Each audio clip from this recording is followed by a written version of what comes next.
Bien, hermanos. Ahora sí vamos a entrar, como les comentaba al inicio, a la última parte, podríamos decir, del curso. Y es un ejercicio interesante porque hasta ahora hemos dado bastante evidencia respecto a la existencia de un Dios, ¿cierto?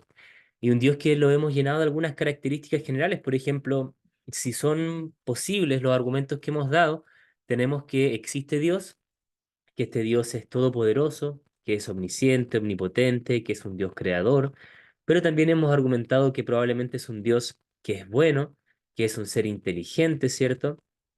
Por lo tanto, le hemos dotado de bastantes características. Pero la semana pasada concluíamos que eso puede aludir al Dios del cristianismo, sí, pero también puede aludir a otro Dios, como por ejemplo el Dios del Islam, del Corán, ¿cierto? O alguna otra deidad que quizás nos creó y que de alguna manera no está tan relacionado con nosotros, que no se nos ha revelado de otra forma, que no sea a través de la creación. Por lo tanto, es necesario, si nosotros queremos demostrar la existencia de nuestro Dios, ¿cierto? Del Dios del cristianismo, dar algún otro tipo de evidencia. ¿Evidencia de qué? Bueno, evidencia de que este Dios que existe, ¿cierto? Se ha revelado de una manera especial a nosotros. En teología sistemática siempre se hace una diferencia entre lo que es la revelación general de Dios y la revelación especial. Por revelación general se entiende todo lo que hemos hablado hasta ahora. La creación de Dios, el universo, ¿cierto? Toda la naturaleza, toda aquella evidencia que de forma natural, como dice Pablo, incita a nuestra conciencia y nos dice que Dios existe. Pero por revelación especial hablamos ya de algo distinto. Hablamos de una intención de Dios de revelarse, primero a través de la Biblia, como aparece ahí, de la Escritura, de la ley, en este caso del Antiguo Testamento, también a través de Cristo, a través de Jesús, su Hijo, ¿cierto? De forma preferente y total, plena para poder conocerle. Y estas dos entendidas de alguna manera como actos milagrosos de Dios. Porque Dios, ¿cierto? Al momento de revelarse a través de la Biblia o al momento de revelarse a través de Jesús, interfiere de alguna manera con el orden natural de todo lo creado. Por lo tanto, es un acto milagroso y nosotros tenemos que demostrar que tanto la Biblia como Jesús y también los milagros son cosas, como hemos dicho hasta ahora, posibles. No las vamos a poder verificar al 100% como hemos dicho, científicamente ni racionalmente, pero sí las abrimos como una posibilidad. Estas cosas son posibles de que sean así, tanto que la Biblia es revelación de Dios, como que Jesús es el Hijo de Dios y como que los milagros pueden existir realmente. Por lo tanto, aquí está la lucha. Ya muchas personas quizás cuando les damos a conocer los argumentos anteriores pueden asombrarse, incluso creer. Mucha gente cree que existe un Dios, ¿cierto? Pero le cuesta creer que existe el Dios que predica la iglesia, el Dios que anuncia la Biblia, ¿cierto? Ahí hay un paso diferente de fe. Por lo tanto, lo que vamos a hacer es hablar bastante ligeramente sobre alguna evidencia que nos puede llevar a confirmar esto. Ya tanto la revelación de la Biblia como también la historicidad y la resurrección de Jesús y los milagros. Entonces es necesario partir dialogando sobre esto. ¿Qué opinan ustedes, hermanos? ¿Cómo nosotros podríamos demostrar que esta Biblia que tenemos aquí, ¿cierto? Con 66 libros, es la palabra de Dios? Que este Dios que hemos tratado de demostrar a través de argumentos más bien filosóficos y científicos, decidió en su soberanía revelarse a través de un libro para nosotros. ¿Cómo podemos argumentar algo así, hermanos? Desde una perspectiva más bien natural, previa, ¿cierto?, a la clase. ¿Cómo lo entienden ustedes?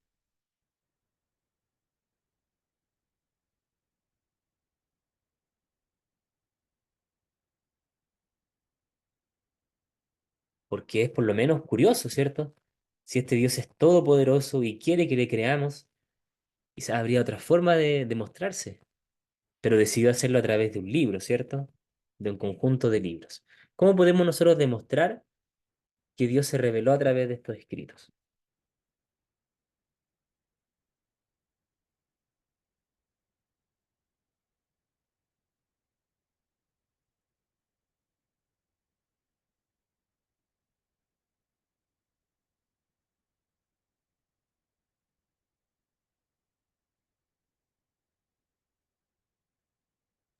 Podría ser, profe, quizás algunas evidencias que hoy que han encontrado, no sé, algo. Ujú, Se podría dar como credibilidad que lo que está escrito allí es real. ujú. Ya, eso es verdad. Pero lo que tenemos que ir pensando aquí, hermanos, es que tenemos que dar una evidencia que sea tan contundente que nos haga pensar que este libro, como es la Biblia, ¿cierto? Es distinto a cualquier otro libro. Supongamos que usamos la evidencia histórica, que la vamos a usar. Ya eso nos da un punto, ¿cierto? De que por lo menos lo que dice la Biblia realmente pasó en la historia, o sea, son hechos verídicos. Pero puede que si yo abro el Corán y reviso algunos hechos históricos que están en el Corán, quizás los encuentro igual. Pero eso no quiere decir que el Corán es palabra de Dios, ¿cierto? O si leo, por ejemplo, los Vedas de la India, puede que encuentre ahí algunos eventos históricos o rasgos, ¿cierto? De hechos históricos, pero eso no quiere decir que sea una revelación de los dioses. Lo mismo con cualquier literatura que sea religiosa. Nosotros decimos que la Biblia es especial, ¿cierto? Bueno, ¿qué tiene de especial la Biblia? ¿Qué tiene de especial la Escritura que nos da a nosotros la confianza de decir que es palabra de Dios? Bueno, nosotros creemos que la Biblia, la palabra de Dios fue inspirada por el Espíritu Santo. O sea, es como que el fundamento, nuestra base de decir eso porque lo creemos. No sé si pesa para alguien que no cree en esto. Para uno sí tiene peso, Mm, pero para los demás no, no lo sé. mm. La verdad es que probablemente no. Ya, probablemente no, y es lamentable, pero nos enfrentamos a esa realidad. Claro, para nosotros la Biblia es palabra de Dios porque la creemos, ¿cierto? Primero, de hecho, nuestro encuentro es con Cristo a través de su palabra, y a través de ese encuentro se despierta la fe en nosotros y abrazamos la Biblia, casi sin duda, ¿cierto? Y con mucha ansia de conocer más a Dios a través de ella. Pero no podemos tomar esa experiencia de nosotros y traspasársela a otra persona. Por lo tanto, la idea es crear, aunque sea algún argumento racional, para presentar esto como posibilidad, porque hay gente que se cierra mucho a creer en la Biblia, como libro. Hay gente que a veces ustedes se van a encontrar que argumentan que no, que la Biblia es escrita por hombres solamente, o que en realidad fue la iglesia en los primeros siglos, que se reunió y prácticamente conspiró, ¿cierto?, para crear este libro y manipular a la gente. O sea, vamos a encontrar bastantes opciones de personas que han cerrado su corazón, ¿cierto?, a la Biblia y que han creído otras cosas que nosotros tenemos que tratar de despejar. Pero la verdad es que no es un trabajo fácil, ya no es un trabajo fácil, sobre todo porque estamos hablando de un evento milagroso. Cuando nosotros decimos de que Dios inspiró a hombres para escribir sin error, sin alteración, ¿cierto?, su mensaje, estamos hablando de un hecho milagroso. Entonces, comprobar científicamente un milagro pareciera que es muy posible, ¿cierto? Pero la Biblia nos da cierta evidencia, nos orienta de alguna manera para poder llegar a entender de que es Dios quien puso su mano en ella. No sé si hay alguien más, hermanos, que quiera compartir su opinión antes de seguir. ¿Se habían hecho esa pregunta o abrazaron la escritura por la fe solamente? Profe, a veces he escuchado a personas no cristianas y dicen, es que todo lo que está pasando hoy en día, eso está escrito en la Biblia y ellos lo confirman, no sé si lo habrán leído, lo escucharon y lo siguen diciendo, Mm, pero como un cumplimiento profético es como lo que uno siempre escucha, sobre todo las catástrofes que están ocurriendo, y ellos lo confirman, personas que no van a la iglesia, pero dicen, no, es que eso está escrito en la Biblia. Entonces le dan credibilidad a la Biblia, pero le digo, no sé si lo leyeron o es que solamente lo escucharon alguna vez. ujú. Ya, eso es excelente, hermana Paula, porque de hecho eso es algo que nos da evidencia general. Ya si nosotros vemos que la Biblia predice algo, ¿cierto? Y después se cumple 100, 200, 500, 1000 años después, bueno, esa evidencia es para cualquiera. Ya, creyente o no creyente, tenga fe o no tenga fe. Entonces, exactamente el cumplimiento profético es una evidencia que vamos a revisar. Eso, muy bien. Y claro, hay gente que lo dice a veces como porque lo escuchó nomás, pero hay personas que realmente se dedican a estudiarlo con un poco más de seriedad y se sorprenden de la evidencia profética que tiene la Biblia. Bien, ¿cómo nos podemos acercar entonces a conocer la Biblia y conocer ciertas evidencias que nos indican de que es palabra de Dios? Primero hay que decir que los cristianos creemos que la Biblia es de origen divino, es decir, que está inspirada por Dios, a pesar de que fue escrita por seres humanos. Nosotros eso lo asumimos por fe, asumimos que la Biblia realmente fue escrita por personas, de hecho nosotros en la Biblia encontramos por lo menos 40 autores diferentes, Ya ustedes saben que la palabra Biblia es biblos en griego, que significa conjunto de libros, biblioteca. Por lo tanto, aquí tenemos en realidad 66 libros distintos, que en algunas ocasiones pueden dividirse en más, ¿ya? Y tenemos por lo menos 40 autores diferentes. Estos 40 autores nosotros creemos que han escrito inspirados por Dios en distintas épocas y con distintos contextos. Pero esta inspiración que nosotros aludimos no es una inspiración como textual. Ya no es que Dios haya enviado un ángel, ¿cierto? Y lo haya puesto en el oído de las personas y ellos hayan escrito lo que Dios directamente les dijo. A veces encontramos ese tipo de inspiración en la Biblia. Por ejemplo, el caso de Moisés o algunas palabras de Juan en el Apocalipsis. Pero la mayoría de los escritos de la Biblia son palabras de los propios autores. Ellos muchas veces no percibían que estaban escribiendo ciertas palabras inspiradas probablemente o que se iban a conservar por tanto tiempo, pero aún así Dios de forma sobrenatural, usando sus cualidades, sus capacidades, sus conocimientos, su contexto, permite que ellos escriban y los inspira para escribir sin error respecto a las verdades que Él quiere revelar. Por eso nosotros encontramos que a veces el apóstol Pablo en una carta personal, a Tito, por ejemplo, escribe y escribe de forma inspirada. ¿Él sabía que estaba escribiendo de forma inspirada? Quizás no. Hay algunas cartas de Pablo que nos indican que él sí le pone ese elemento de autoridad a las cartas, pero hay otras que parece que no, que parece que son más cotidianas, más comunes, que no esperaba quizás que recorrieran tantas iglesias incluso. Por lo tanto, incluso pese a que el autor no supiera que estaba escribiendo de forma inspirada, nosotros creemos que Dios con su espíritu lo hizo y aprovechó su contexto, su conocimiento, sus capacidades en esa época para poder escribir y revelar y transmitir verdades acerca de Dios. Ya nosotros creemos que la Biblia contiene verdades profundas acerca de Dios que no encontramos, por ejemplo, en la naturaleza. Nosotros podemos observar con la mayor tecnología científica la naturaleza, pero no vamos a encontrar en la naturaleza el Evangelio, por ejemplo. ¿A qué me refiero con el Evangelio? A esta especie, ¿cierto?, de narrativa que tenemos dentro de la iglesia, de que el hombre es un ser pecador, ¿cierto?, que se ha alejado de Dios y que Dios para reconciliarlo consigo mismo ha enviado a su Hijo a morir por nosotros, ¿cierto? Y nosotros a través de la fe nos reconciliamos con Dios y podemos vivir, ¿cierto?, el reino de Dios y anunciarlo a otras personas. Ya ese evangelio, esa estructura del evangelio, nosotros por más que examinemos la naturaleza, los seres biológicos, los astros, no vamos a llegar a esa conclusión. Podemos llegar a otras, como las que hemos visto antes, ¿cierto? Que Dios existe, que es un ser inteligente, que es todopoderoso y algunas de sus cualidades. Pero no vamos a llegar a esta otra comprensión que es mucho más específica, ¿cierto? Y que la encontramos de forma preferente en la Escritura y en Cristo. Entonces, ¿cómo podemos demostrar que este libro, que es fundamental si se dan cuenta para nosotros, es realmente inspirado? Bueno, desde la apologética se ha dividido siempre en dos ramas. Ya tenemos por un lado evidencia externa, o sea, cosas que están fuera de la Biblia y que al momento de analizarlas nos indican que la Biblia es verdadera, pero también tenemos evidencia interna, que son cosas que están dentro del relato bíblico y que nos dan evidencia de que la Biblia es palabra de Dios. ¿Sí? Por lo tanto, vamos a ver a grandes rasgos esas dos evidencias, una externa y otra interna. Vamos primero con la evidencia externa. Y ahí tenemos algunos elementos que la hermana Paola también había mencionado. Por ejemplo, el primero que siempre se menciona es la precisión histórica. La Biblia en sí no es un libro que pretenda ser histórico, ¿ya?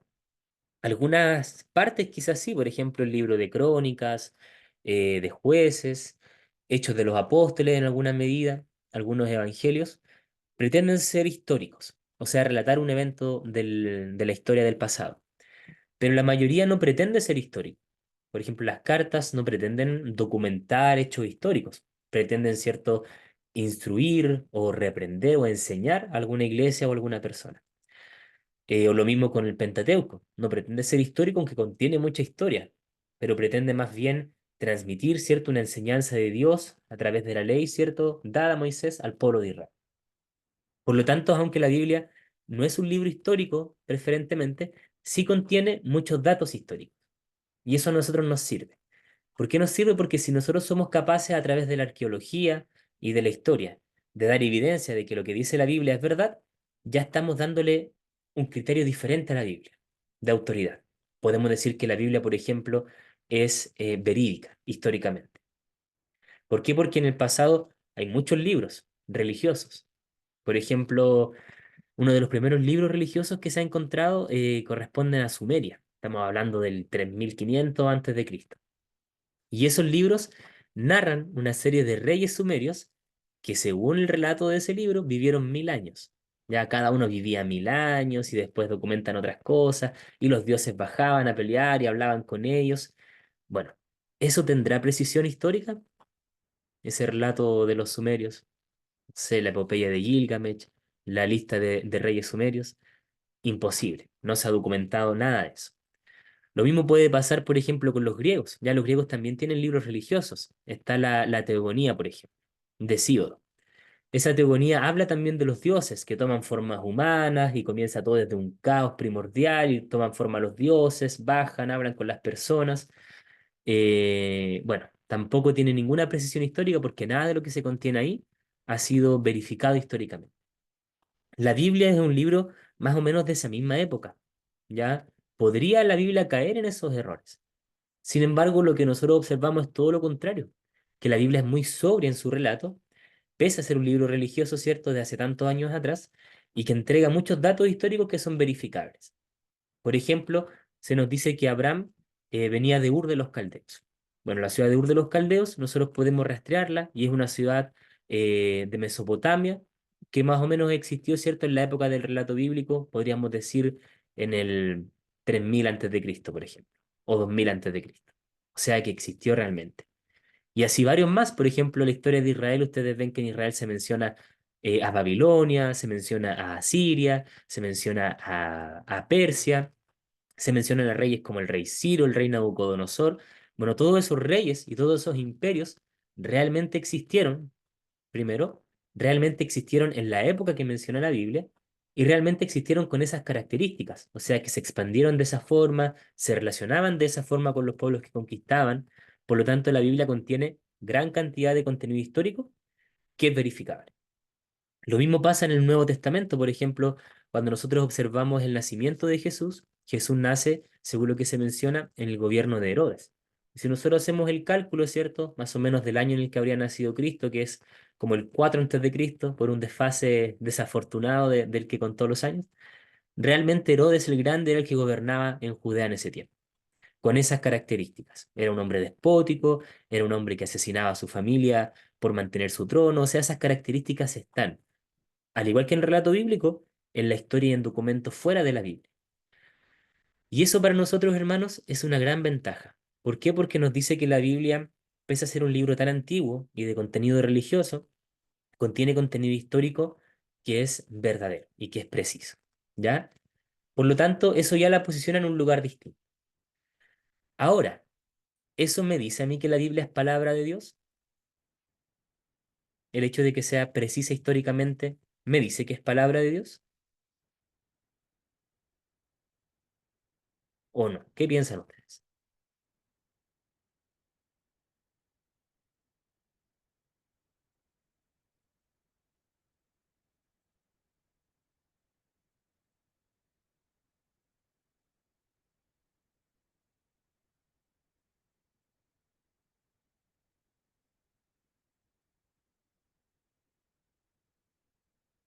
Sí, no, quizás.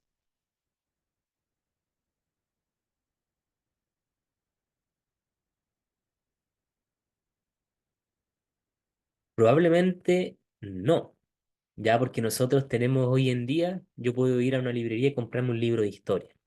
Y todo lo que esté en ese libro va a ser históricamente preciso o históricamente muy preciso, ¿cierto? Pero eso no quiere decir que eso sea palabra de Dios. Ya, por lo tanto, el hecho de la precisión histórica nos ayuda a entender que la Biblia es un libro serio, sobrio en sus datos, ¿cierto? Reales, pero no nos da la seguridad todavía de que es palabra de Dios. Tenemos que buscar más cositas. La Biblia también nos muestra de que hay información que es verídica. Y esto va más allá incluso de lo histórico. Por ejemplo, nosotros vemos ciertas conductas, enseñanzas en la Biblia que realmente son así. Por ejemplo, ustedes si han tenido la oportunidad de leer el libro de Levítico, por ejemplo, cuando tengan, no sé, insomnio, lean Levítico. Le apuesto que se van a dormir, ya, porque es un libro, no sé si aburrido, pero que contiene muchas leyes, mandamientos, ordenanzas para Israel, que llega a ser a veces un poquito tedioso si uno tiene que leerlo cuando está bien despierto. Pero esas enseñanzas son verídicas en el sentido de que proporcionan información correcta. En Israel, ¿qué hacían con las personas, por ejemplo, cuando tenían algún tipo de lepra o de peste? Bueno, hacían cuarentena. Ya tenían que salir de la ciudad, no estar en contacto con las personas, que a veces se ve como un acto de discriminación, pero era para que el pueblo no pereciera. El acto, por ejemplo, de no comer carne de cerdo, hoy en día se comprueba de que es una carne que posee cierta cantidad de infecciones, ¿cierto? Y que es mejor prevenir. Lo mismo que la circuncisión como acto también tiene ciertos beneficios. Vemos en el libro de Job, por ejemplo, que se habla sobre el círculo de la tierra. O sea, hay muchos datos que la Biblia entrega como datos, ¿cierto? Y que tienen cierta veracidad, ya que son verdaderos. ¿Por qué eso es importante? Porque también muchos libros de la antigüedad hablan cosas sobre el mundo y sobre cómo funciona la vida que son completamente raras. Ya, por ejemplo, las creencias orientales mencionan que el planeta, en este caso eso es lo que ellos pensaban en la antigüedad, se sostenía sobre un elefante y que este elefante era sostenido por otro animal y así hacia abajo era una especie de zoológico que sostenía lo que nosotros podemos pisar y lo que vemos como tierra.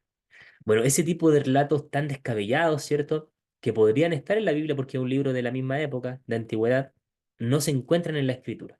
Y la escritura más bien proporciona información también sobria, porque no es un libro de ciencia, pero verídica, ¿ya? Verídica.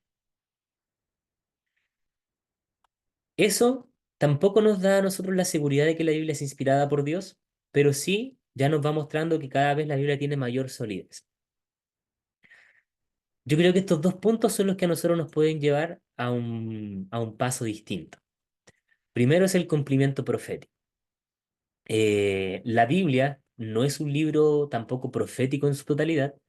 Sí contiene una revelación importante, ¿cierto? Que es darnos a conocer a Dios. Y además dentro de su contenido contiene muchas profecías. Y las profecías pueden ser vistas de dos maneras. Ya hay una profecía que es directa a las personas en el momento histórico. Por ejemplo, cuando el profeta Natán se acerca a David y le entrega una profecía. Él no le entrega una profecía sobre el futuro, sino que le entrega una profecía como palabra de Dios para la vida de David. Le cuenta, ¿cierto?, esta historia del hombre que tenía muchas ovejas y que vio a otro y se la quitó, ¿cierto? Y después le dice, ese eres tú.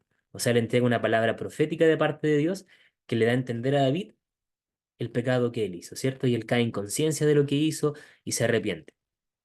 Pero ahí Natán no hizo ninguna vista hacia el futuro, aunque igual es una profecía. Pero hay otras profecías en la Biblia que sí son predicciones, ¿ya? Y que miran hacia el futuro. Y que nosotros podemos observar que existen muchas, tanto en el Antiguo Testamento como en el Nuevo, y que claramente han tenido cumplimiento y que se han cumplido en la historia. Y podemos dar muchos ejemplos.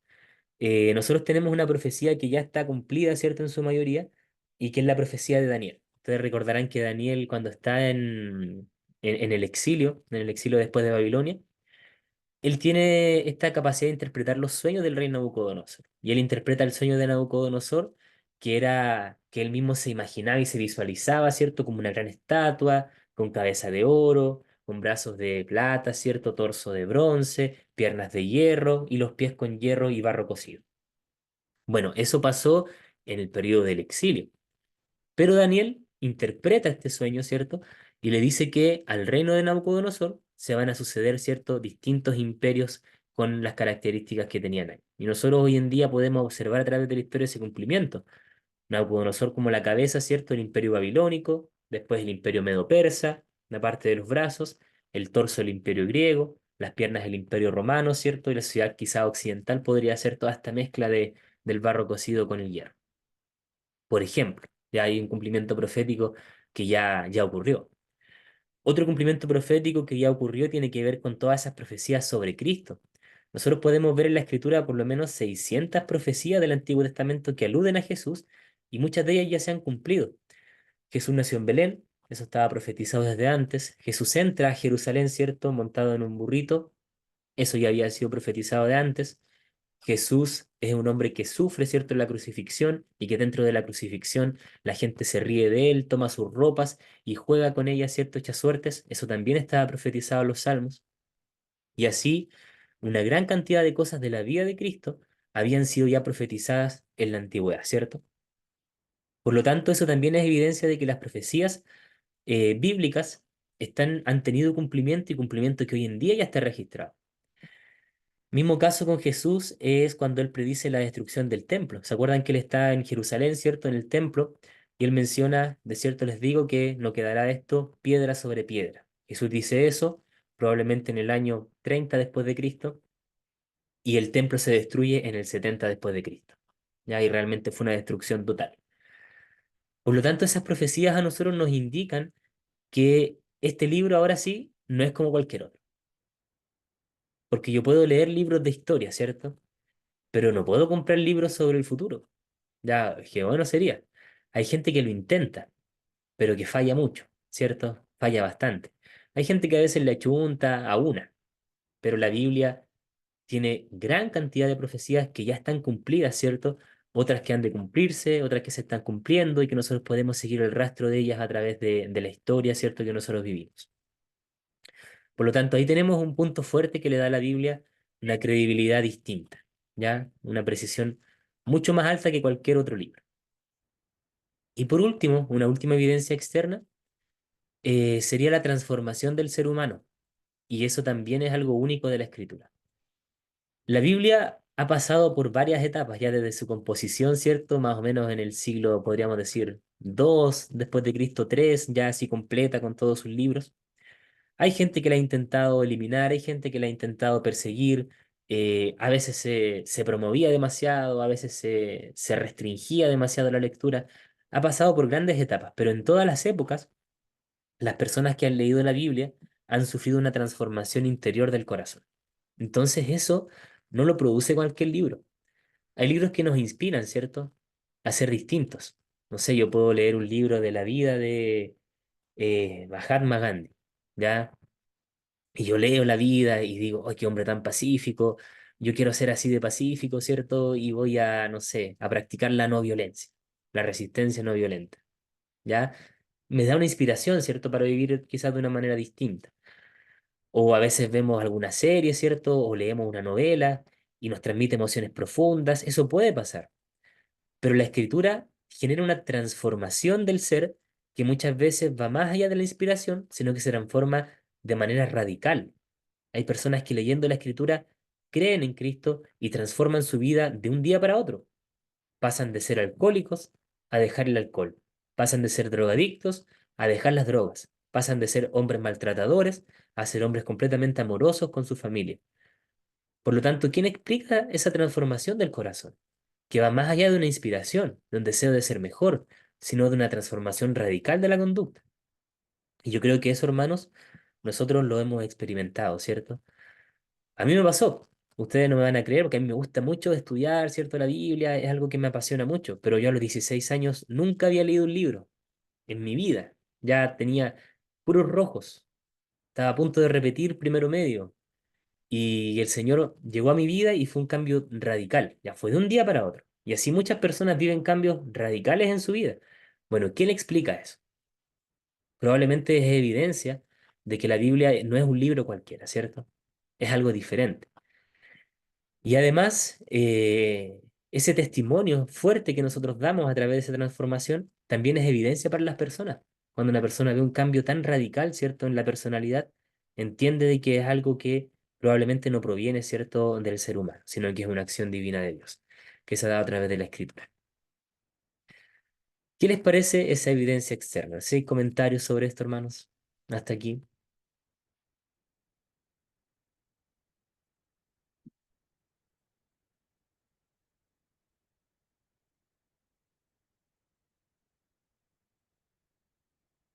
¿Les parece relevante? ¿Les parece suficiente todos estos argumentos?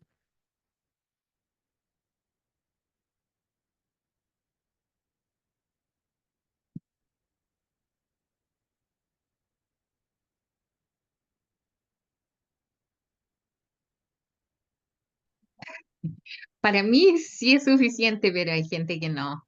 Para otros no. Mm, No es suficiente. Siempre van a... Esa es como una especie de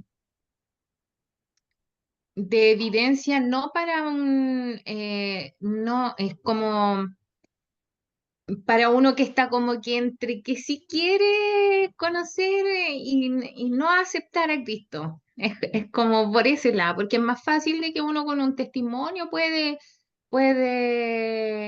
eh, puede que la persona crea y sienta o se dé cuenta del tema, justamente lo subrayó de la transformación. mm, Pero un ateo con eso, no, mm, no se convence. mm. Es verdad. Pero los anteriores, la presión histórica, la información, el cumplimiento profético, quizás esos van como más a una mente más racional, ¿cierto?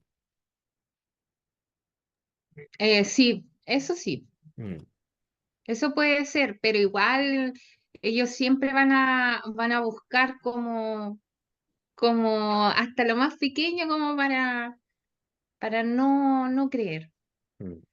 Ahora, recordemos que aquí el esfuerzo, hermanos, no es demostrarlo al 100%, ¿ya? Sino abrir la posibilidad. Recuerden que esa es la intención, porque hacerlo al 100% implica que ya la persona creyó, y eso no lo vamos a lograr con argumentos, sino con el Evangelio.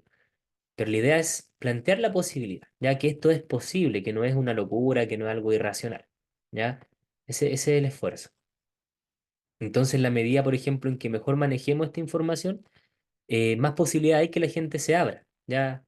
Mientras más preciso sea mi dato profético, mientras más preciso sea mi dato histórico, yo voy a poder de alguna manera abrir cierto este espacio. Bueno, y la transformación del ser humano claramente es algo que va más al corazón. Pero yo creo que es importante igual, sobre todo cuando hay personas que no han creído y que ven esta transformación. Yo me ha pasado mucho, y yo creo que ustedes igual, que hay personas de una familia que ven esta transformación, ¿cierto? Y que es tan evidente que ellos también abren su corazón a escuchar más del Evangelio. Ya es algo que va claro, quizás no a personas tan cerradas, pero que no deja de ser relevante. Bien, pues vamos al siguiente paso. Aparte de todos estos argumentos que son evidencia externa, ¿cierto? Fuera de la Biblia, que podemos usar muchos más, igual, arqueología, ¿cierto? De lugares que se han encontrado de la Biblia, o más documentación externa que la respalda. Nosotros tenemos dentro de la misma Biblia cierta evidencia que nos da a entender de que no es un libro cualquiera, ya que probablemente es un libro inspirado por Dios. Y uno de los principales es la unidad temática que tiene la escritura. Y aquí vamos a hacer un recorrido por lo que se habla siempre en el mes de la Biblia, ¿ya? Y yo creo que quizás les ha tocado a ustedes participar. La Biblia, como yo les dije, es un escrito, un conjunto de libros, pero que ha pasado por grandes cantidades de tiempo, desde que se comenzó a escribir hasta que se terminó de escribir. Más o menos podríamos calcularlo entre 1400, 1600 años, entre que se escribe Job o Génesis, que son los primeros libros, hasta que se escribe el último, que podría ser Santiago, ¿cierto? O el Evangelio o Apocalipsis. 1400 años, ¿ya? Aparte de esa dificultad, tenemos que, como habíamos dicho recién, hay más de 40 autores distintos, más de 40 personas diferentes. Y no es solamente que eran personas diferentes, sino que tenían distinto origen. Algunos de ellos eran reyes, otros de ellos eran campesinos, otros de ellos eran pescadores, otros eran aristócratas. eh, Tenían distintas funciones, sacerdotes, etcétera, guerreros. Hay distintas personas con distintas cualidades, con distintas capacidades. Ya hay personas que tenían muchas capacidades intelectuales y otras que demuestran más bien que no tenían tanta educación. Tenemos distintos idiomas. Hay personas que escriben en arameo, otros que escriben en griego, otros que escriben en hebreo. Y tenemos también distintos contextos históricos. Algunos escriben en una ciudad, otros escriben en el campo, otros escriben en contextos de persecución, otros escriben en contextos de libertad, dentro de un reino próspero, dentro de un reino injusto.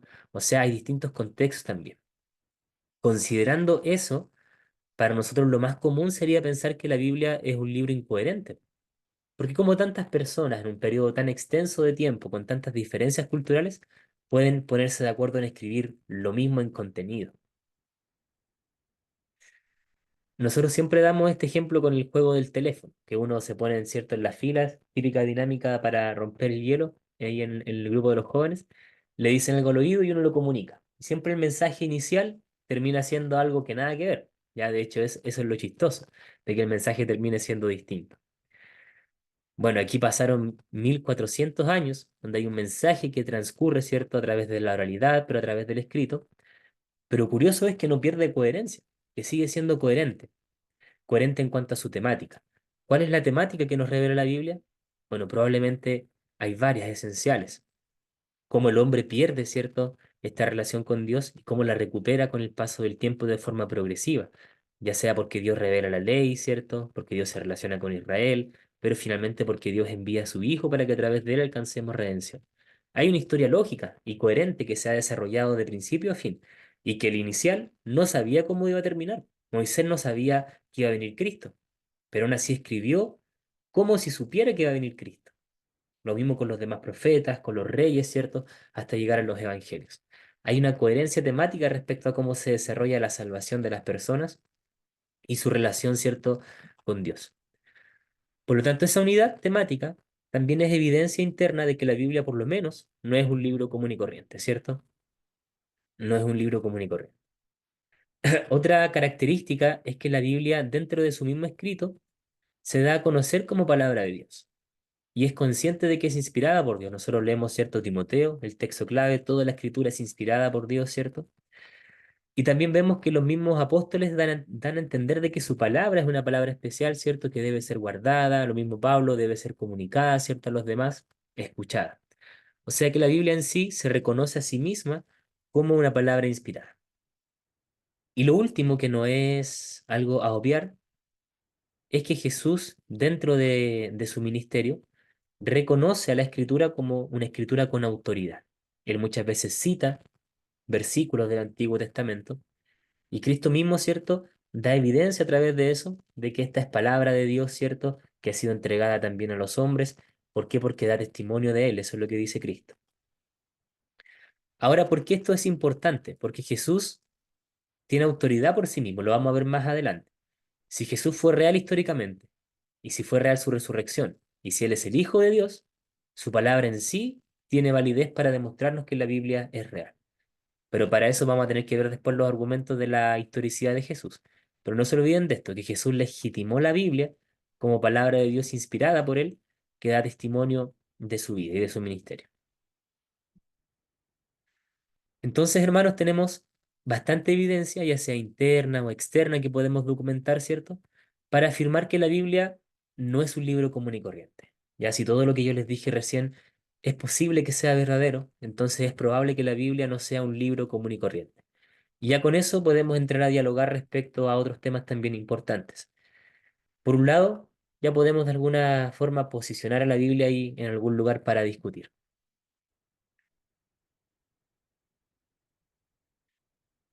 Bien, comentarios, hermanos, antes de pasar al otro tema, al tema siguiente, que sería Cristo.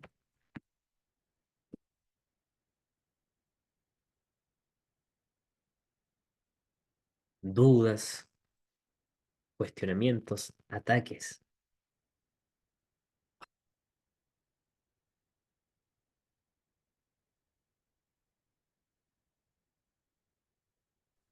Está claro, profe.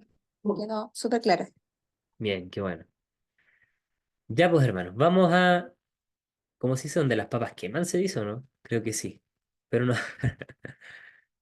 a lo importantísimo. Esto es muy importante. Nosotros como cristianos, aparte, ¿cierto?, de la revelación bíblica, asumimos que Jesús es el Hijo de Dios. Por lo tanto, tenemos que respaldar también esa afirmación, porque no es una afirmación que ustedes imaginarán tan a la ligera, ¿ya? Decir que Jesús es el Hijo de Dios implica decir que Él no es un humano como nosotros. Por eso afirmamos que nació de forma divina, ¿cierto?, a través de una virgen. Ya ese evento milagroso a la gente le parece muy extraño. Nace de una virgen, ¿cierto? Anuncia, vive como hombre, pero es un ser divino, 100% hombre, 100% Dios. Entonces esas afirmaciones a la gente les parecen muy extrañas, ya tremendamente extrañas. Por lo tanto, tenemos que pronunciarnos respecto a Jesús. Hay un libro que es muy bueno para iniciarse en este tema, quizás lo han leído, hay que alguien levante el dedito, comente si lo ha leído, que se llama Más que un carpintero. ¿Lo han leído alguna vez o no? Es un libro bien juvenil, yo lo leí cuando estaban los jóvenes, me acuerdo. Nos propusieron leerlo para el mes de la Biblia y después lo tuvimos que conversar, fue hace hartos años ya. Pero siempre se vende, a veces incluso lo han regalado en algunas librerías, es muy cortito. Si no lo han hecho, es una buena dinámica para que lo hagan con sus jóvenes. Se llama Más que un carpintero y es de Josh McDowell. Bueno, ese libro lo que hace es presentarnos a Jesús. Hermana Bárbara, ¿iba a decir algo? Sí, que a mí me lo regalaron, pero la verdad que no lo leí. Oh, pero ¿cómo? De verdad no lo leí. Y claro, yo esta es como la tercera vez que escucho que usted hace referencia de ese libro y sabe que no sé dónde lo tengo, pero Mm, me ha causado curiosidad por la insistencia en que usted hace de que leamos el libro. sí, pero este es otro, porque el que yo les decía antes, quizás lo tengo libros botados aquí. A ver,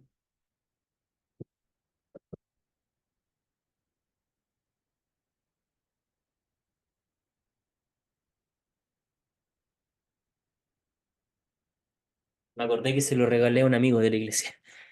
Ya, pero el que yo les decía antes era otro. Era un libro que se llama Evidencia que exige un veredicto. Esa es como la versión grande. Ya, esa es una versión muy grande. Y más cara igual. Pero el que yo les digo ahora es una versión como abreviada, que es de bolsillo. Es un libro súper chiquitito. Sí, sí, sí, es delgadito y es cafecito y trae como, creo que como una especie de martillo que trae como en la portada. Sí, ese ¿Ves? es. Sí, no Ese. estoy equivocada. Sí, Sí, sí, me lo regalaron y de verdad que no lo leí, pero creo que fue porque yo a veces soy muy mala para la lectura.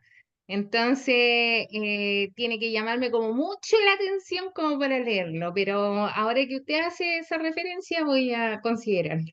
sí, léalo. Bueno, igual le voy a hacer spoiler ahora, pero creo que pueden vivir con eso. El libro plantea una pregunta, plantea ¿quién es Jesús? Ya parecido a lo que Jesús le dijo a sus discípulos. Y el libro tiene una hipótesis que es la siguiente. Dice que sobre Jesús nosotros podemos pronunciarnos de tres maneras. Podemos decir que Jesús está loco, podemos decir que Jesús era un mentiroso, o podemos decir que Jesús realmente era quien decía ser. No tenemos, dice Josh McDowell, más opciones respecto a Jesús, porque él anunció públicamente que era el Hijo de Dios, dice la Biblia que hizo milagros, que enseñó el reino de Dios, ¿cierto? Pero que el camino para llegar a Dios era el mismo. Eso es lo que enseña Jesús. Yo soy el camino, yo soy la verdad, yo soy la vida. Uy. Entonces, yo no puedo decir, por ejemplo, que Dios es un gran, perdón, que Jesús es un gran maestro de moral, porque Jesús no vino a enseñar moral. Jesús dijo, yo soy el Hijo de Dios, soy el camino, la verdad y la vida. Por lo tanto, alguien que dice esas palabras o es un mentiroso, porque nos vino a engañar a todos, ¿cierto? O realmente él creía eso, pero estaba loco, por eso hablaba esas cosas, o realmente él es quien dijo ser. Y bajo la evidencia entonces que la gente y el juicio que la gente hace de Jesús, la gente realmente no piensa que Jesús estaba loco, porque encuentran mucho valor en su mensaje y en sus palabras, ¿cierto? Lo reconocen como un maestro de amor, ¿cierto? Que enseña principios que son buenos para la conducta humana. Por lo tanto, hay un reconocimiento a Cristo. Pero eso no basta, ¿ya? Porque yo no puedo decir que Él es un maestro bueno solamente, porque si Él no es el Hijo de Dios, o es un mentiroso o está loco. Y una persona así no es buena, ¿ya? No es buena. Por lo tanto, la respuesta quizás más acertada, dice John McDowell, es creer que Jesús realmente es quien dijo ser, y ahí entendemos que Él es el Hijo de Dios, ¿cierto? Con todas sus características que nosotros hoy entendemos a través de la Escritura. Pero ese paso es difícil de dar, porque requiere fe, ¿cierto? Y muchas personas se quedan en este tránsito de que Jesús es un gran maestro de moralidad, que es una persona que enseñó a hacer el bien, ¿cierto? A los demás, a amar al prójimo. Algunos incluso lo dejan como una especie de víctima que sufrió, ¿cierto? La persecución, la opresión de los demás. Para muchos dicen el primer comunista. O sea, hay muchas visiones sobre Jesús, pero Josh McDowell dice que no, que todas esas son erradas y que tenemos que limitarnos a las tres. O mentiroso, o loco, o quien dijo así. Y la gente probablemente está más cerca de la última, aunque no quiere darse cuenta. Ahí le estaba mostrando el libro a la hermana Bárbara. Ese es. Ya tiene otras portadas, pero ese es. Así que interesante a veces hacer ese ejercicio con sus jóvenes. Es un libro muy digerible, muy fácil de leer y nos acerca a este problema que sobre todo en cierta edad yo creo que uno se hace esas preguntas. Bien, ¿qué evidencia entonces tenemos sobre Jesús? Primero vamos a hablar de su historicidad y después vamos a hablar sobre su resurrección. La historicidad de Jesús es poder demostrar de que él es un personaje histórico, ¿ya? Y aunque ustedes no lo crean, hay muchas personas que niegan la historicidad de Jesús, que dicen que fue un invento de la iglesia, que fueron ciertas personas en una especie de grupo cerrado, que crean a este personaje ficticio, mitológico, y que lo comunican. Eso es lo que mucha gente dice. Pero la verdad es que, hermanos, yo soy profesor de historia, me dedico a la historia, a enseñar historia, y no existe prácticamente debate respecto a la historicidad de Jesús. Todos los historiadores serios afirman de que Jesús fue un personaje histórico. Ya eso no está en juego en la ciencia de la historia. Es algo que se afirma como tal. ¿Por qué? Porque nosotros reconstruimos la historia a través de documentación, que en historia llamamos fuentes primarias. Y las fuentes primarias son documentos de la época que queremos estudiar y que nos entregan información. Y que a mayor cantidad de fuentes históricas, más verídico es el evento histórico. Y nosotros podemos, utilizando ese método totalmente secular, decir que Jesús tiene más evidencia, por ejemplo, que personas como Platón, que personas como Aristóteles, que personas como Julio César o grandes emperadores de la antigüedad.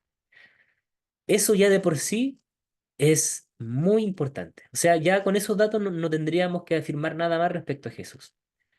Pero el tema es que Jesús es una persona históricamente, podríamos decir quizás de una mirada secular, mucho menos relevante que un emperador.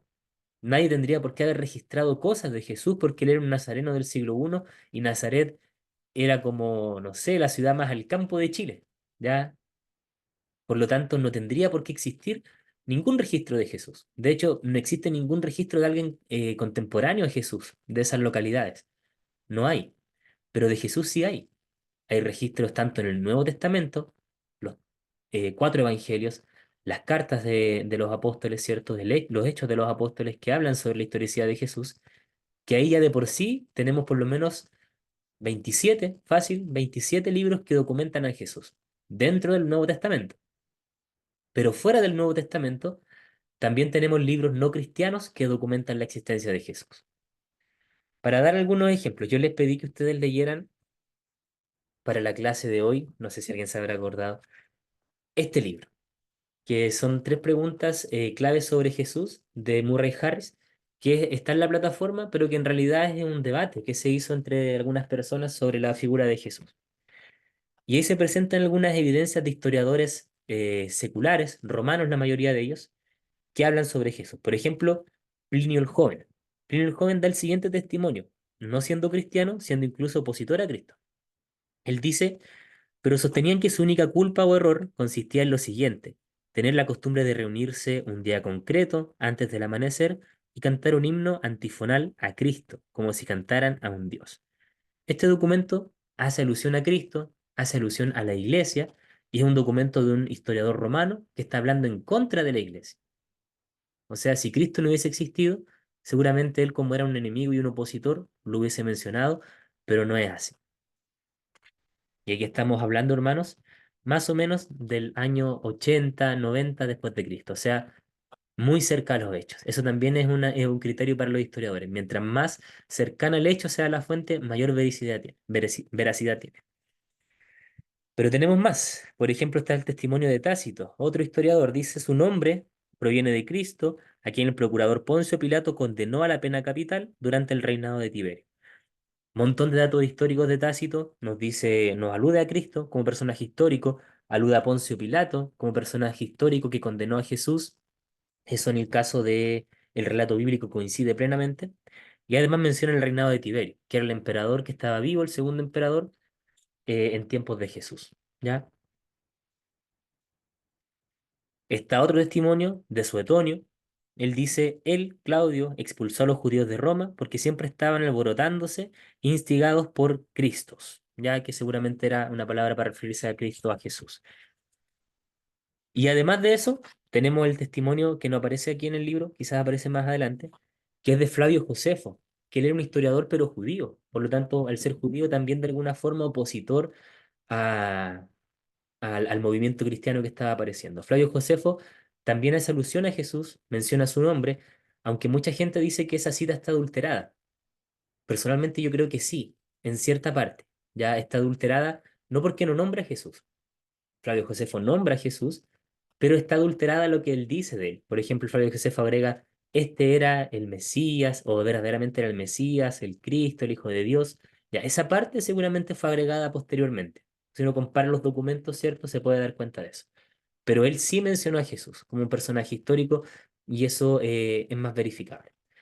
Por lo tanto, hermanos, tenemos fuentes bíblicas, 27 libros, ¿cierto?, del Nuevo Testamento que aluden a Jesús como un personaje histórico y tenemos por lo menos 6 fuentes claramente extrabíblicas de opositores al Evangelio que mencionan a Jesús como personaje histórico.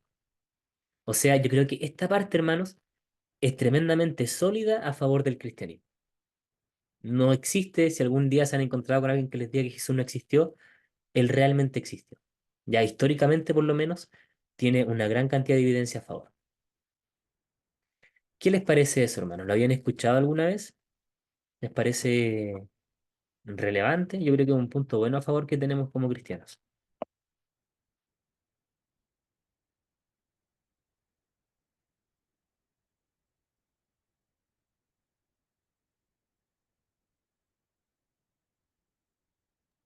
Bueno, del hecho de que historiadores que no se han convertido ya crean que Jesús existe, ya eso ya es un buen fundamento. Mm, O el libro de historias que aparezca que Jesús sí existió, eh, es lo bueno, que no sea solamente de la Biblia. mm.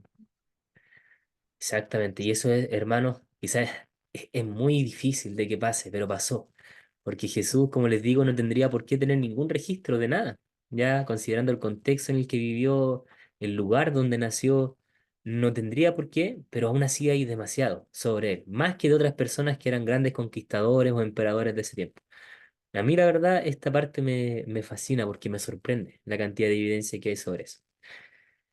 Miren, hay muchos videos cristianos que hablan sobre esto, pero yo busqué un video secular de History Channel, que es cortito, que vamos a ver ahora, y que habla sobre esta evidencia. Estamos hablando, recuerden ustedes, no de un influencer cristiano, ni alguien que esté haciendo difusión ni proselitismo cristiano.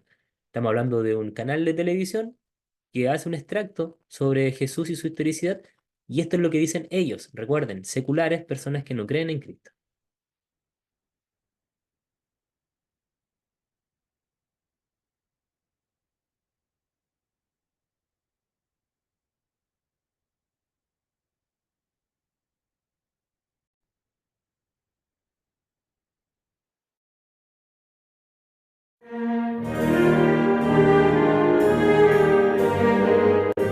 Aunque muchos argumentan que Jesús de Nazaret no fue un hombre real, pocas décadas después de su irrupción en la historia, fue mencionado por historiadores judíos y romanos.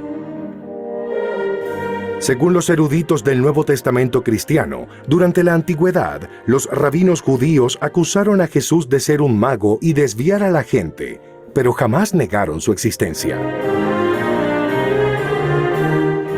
Hoy, a la luz del consenso académico, hay poco desacuerdo en que Jesús realmente vivió.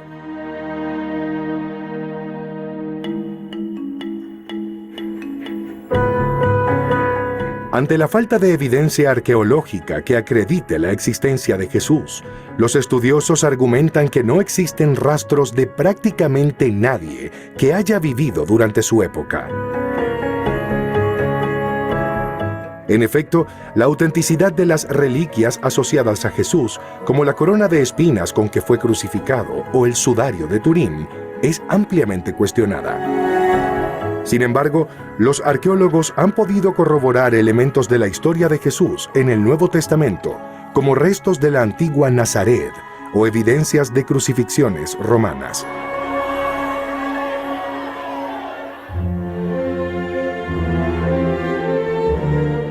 Que Jesús fue un judío con muchos seguidores, ejecutado por orden de Poncio Pilato durante el reinado de Tiberio, puede confirmarse con fuentes posteriores al Nuevo Testamento.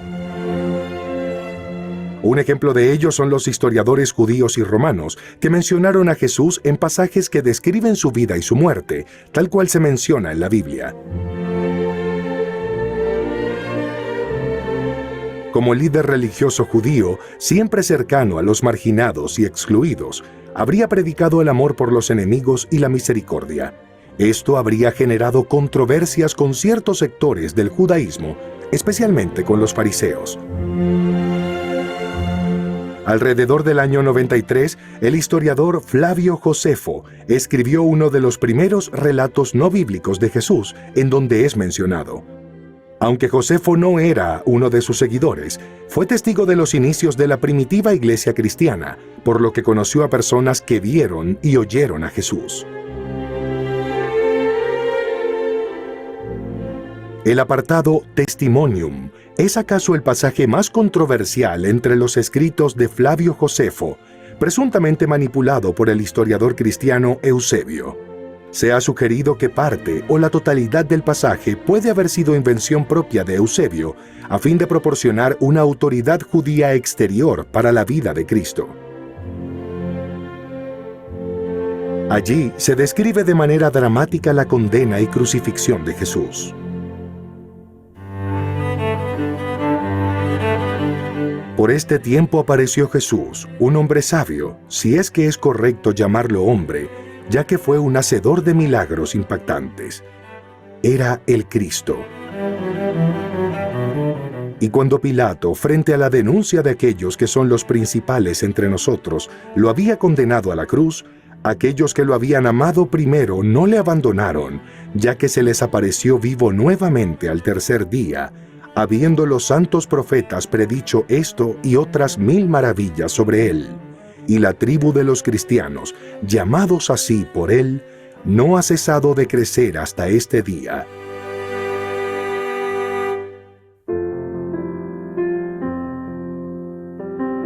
Hoy, cuando miles de millones de personas creen que Jesús existió y muchas otras lo consideran una leyenda, ¿acaso nada importe tanto como el legado universal de su enseñanza? Valores fundamentales como el amor al prójimo, la verdad y la justicia impregnan al mundo desde los relatos bíblicos, mucho más allá de la fe.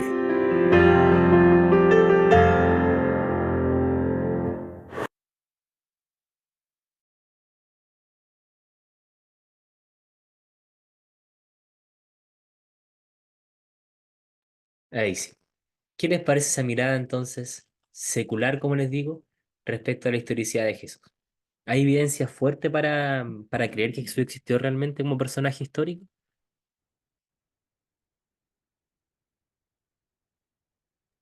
Sí, profe, hay evidencia.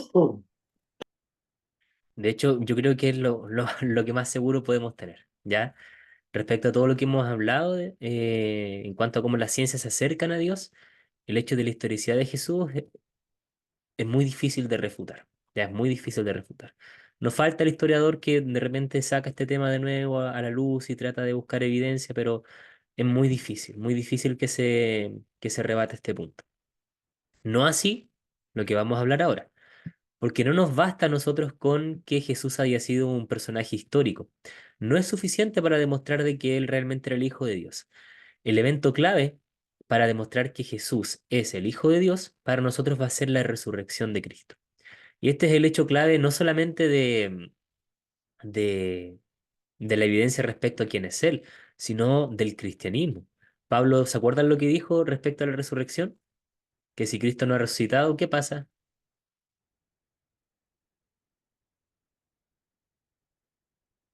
¿Qué ocurre si Jesús no resucitó, según lo que dijo Pablo? Nuestra fe es vana. Eso fue lo que dijo. Si Cristo no resucitó, vana es nuestra fe, nuestra esperanza, por lo tanto, nuestro cristianismo se desmorona. De hecho, hay una película que yo les recomendé, que les comenté igual en una clase, que era El caso de Cristo. Si no la han visto, véanla igual, hagan una pijamada con los jóvenes, invítenlo a comer palomitas y vean esa película. El caso de Cristo parte, como yo les comentaba, con un periodista que de alguna manera se siente como movido a investigar respecto a Jesús por la conversión de su esposa. Y él le pregunta a un compañero de trabajo, le dice, bueno, quiero investigar el cristianismo, quiero, no sé, destrozar la fe cristiana. Y él le dice que tiene que buscar por la resurrección, porque si logra desmentir la resurrección, con eso ya destruye toda la fe. Entonces él investiga respecto a eso y en ese libro él detalla las entrevistas que hace. Vamos a hablar sobre eso. A psicólogos, a jueces, a doctores, médicos, para ver si realmente la resurrección puede haber sido un hecho posible. ¿Cuál es la conclusión de él siendo ateo? Es que la resurrección es un hecho posible y de hecho a través de esa evidencia también y del Evangelio él llega a creer en Cristo. Pero ¿qué evidencia tenemos a favor de la resurrección? Eh, Primero, tenemos una primera evidencia de que podemos afirmar a través del relato bíblico de que Jesús primero realmente murió, ¿ya? Y eso es algo que necesitamos demostrar porque hay muchas personas que han intentado levantar otras teorías respecto a Jesús. Por ejemplo, de que él realmente no murió en la cruz, sino que se desmayó, ¿ya? Pero eso es realmente difícil porque los romanos no solamente eran grandes gobernadores y conquistadores, sino que eran buenos asesinos. Cuando ellos crucificaban a las personas, verificaban de que estas personas hubiesen muerto, ¿ya? ¿Lo hacían de qué manera? Bueno, rompiéndole los pies al final de la crucifixión, como pasaba con las personas que estaban al lado de Cristo, pero con aquellos que ya estaban muertos, como pasó con Jesús, les enterraban, ¿cierto?, las lanzas en los costados para verificar su muerte. Bueno, ellos realmente verificaron de que Cristo murió. Y lo otro que es verdad es que realmente muchas personas vieron a Cristo luego de su muerte. Por lo menos hay documentación de que 500 personas vieron a Jesús o dijeron ver a Jesús nuevamente. ¿Ya? Ahora, eso hay que tenerlo eh, con cuidado, tomarlo con cuidado, porque el hecho de que gente haya dicho que vio a Jesús después de resucitado no quiere decir de que él resucitó. Uno podría decir, por ejemplo, como muchas personas argumentan, es una alucinación. ¿Ya? O una psicosis colectiva. Sin embargo, como yo les menciono, el relato de las personas que vieron a un Jesús resucitado es alrededor de 500 personas y según los psicólogos en la actualidad, a través de las entrevistas que se le han hecho, sería un caso imposible. Sería más milagroso que la resurrección, de que 500 personas distintas en la distribución del espacio, pero en la misma época, tengan la misma, cierto, alucinación, ¿ya? O psicosis. Por lo tanto, difícilmente podría ser así. Tenemos entonces que Cristo realmente murió y que realmente hay personas que afirmaron verlo después de muerto. Otra cosa que tenemos es el testimonio de los discípulos. Ustedes me dirán, bueno, pero eran los discípulos, ¿ya? Sin embargo, no es tan fácil. ¿Por qué? Porque los discípulos llevaron su testimonio no solamente a un anuncio verbal. Quizás ahí sería cuestionable, ¿cierto? Si los discípulos después de la muerte de Cristo hubiesen hablado un par de años sobre Jesús y hubiesen seguido con esa idea. Pero los discípulos llegaron al extremo de su testimonio, al extremo al punto de que todos los discípulos, ¿cierto? Según la tradición, excepto el apóstol Juan, murieron eh, como mártires por causa del Evangelio y por causa de haber dicho de que Jesús, ¿cierto?, había resucitado. Y no solamente murieron, sino que a lo largo de su vida fueron constantemente azotados, encarcelados, perseguidos, cuestionados, ¿cierto?, por defender esta verdad que hasta el último de sus días no negaron. ¿Por qué? Porque según el apóstol Pedro, ellos daban cuenta de todo lo que habían visto y oído. Entonces esto nos hace pensar nosotros. Por ejemplo, hay gente que está dispuesta a morir por otros, ¿cierto? No sé, hay personas que, los que son padres, los que son madres, quizás están dispuestos a morir por su hijo, ¿cierto? Hay gente que está dispuesta a morir por una buena causa, gente que muere por la patria, gente que muere por un hombre excepcional, ¿cierto? Pero muy pocas personas estarían dispuestas a morir por una mentira, ¿ya? Sostener una mentira tantos años con tanto sacrificio y que después me cueste la vida, una mentira, algo que yo sé que no es así, es muy difícil de creer. Pero los discípulos creyeron, vieron a Jesús, ¿cierto? Ese fue el relato que dieron, y sus vidas dieron testimonio de que realmente eso que ellos vieron fue verdad para ellos. Por lo tanto, ahí tenemos otra evidencia que la resurrección probablemente pudo haber sido probable. Otro aspecto es la transformación de los discípulos. Los discípulos luego de la resurrección fueron personas totalmente diferentes, ya en su forma de vivir. Eh, Podemos tomar, bueno, el ejemplo del encarcelamiento de Cristo. Pedro niega a Jesús, ¿cierto? Previamente.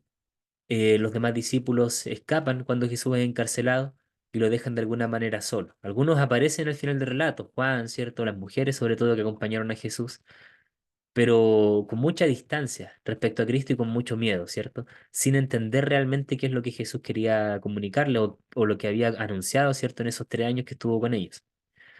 Pero después de la resurrección, el testimonio de los discípulos adquiere fuerza y su vida adquiere fuerza también. Ellos comprenden realmente el mensaje de Jesús y están dispuestos a morir por él, cosa que antes no estaban dispuestos a hacer. Pedro no estaba dispuesto a morir 50 días antes, pero 50 días después estaba dispuesto a morir. ¿Qué pasó entre medio? ¿Qué pasó en ese lapso de tiempo? Bueno, la resurrección. Algo que ellos vieron, que presenciaron, que cambió radicalmente, ¿cierto?, su forma de testificar el Evangelio.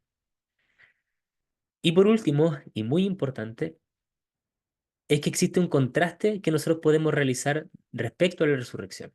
Por ejemplo, nosotros tenemos 4 relatos de la resurrección, de los Evangelios, ¿cierto? Mateo, Marcos, Lucas y Juan. Si ustedes observan esos relatos, pregunta abierta para ustedes, ¿esos relatos serán el mismo relato histórico o tendrán diferencias históricas? ¿Serán iguales o serán distintos esos 4 relatos de la resurrección?